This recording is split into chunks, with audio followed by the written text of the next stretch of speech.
నీకు సాయం కావాలా? నేను సాయం కోసం ఎదురు చూడడం లేదు. అసలు నువ్వెందుకు నా పడవలోకి వచ్చావు? మనం చేపల వేటకెళ్దాం. ఈ పగటి సమయంలో ఇందులో ఏ చేపలు ఉండవు.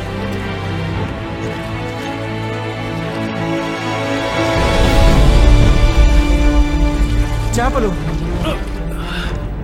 అసలు ఇది ఎలా సాధ్యం? నువ్వు నాతో వచ్చి మనం ఏం చేయబోతున్నాం? లోకాన్ని మార్చబోతున్నా. నీ పాపము క్షమించబడినది కుమారుడు. ఇది దైవ దూషణము.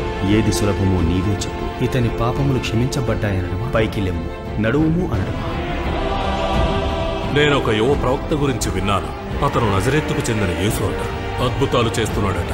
అందరూ చేస్తారు. హృదయ శుద్ధి గల వారు ధన్యులు, వారు దేవుని చూచెదరు. మీరు ప్రార్థించండి, మీ ప్రార్థన ఆయన ఆలకించును. అతని కోసం 5,000 మంది వచ్చారు. వాళ్ళు మెస్సయ్య అని ఎలుగెత్తారు.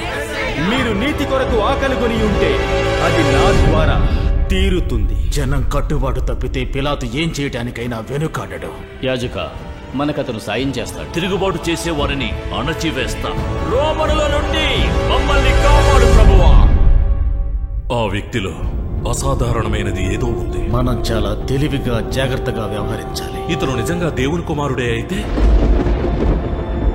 పేతురు, రమ్ము. నాకు మరణం ఆసన్నమైంది.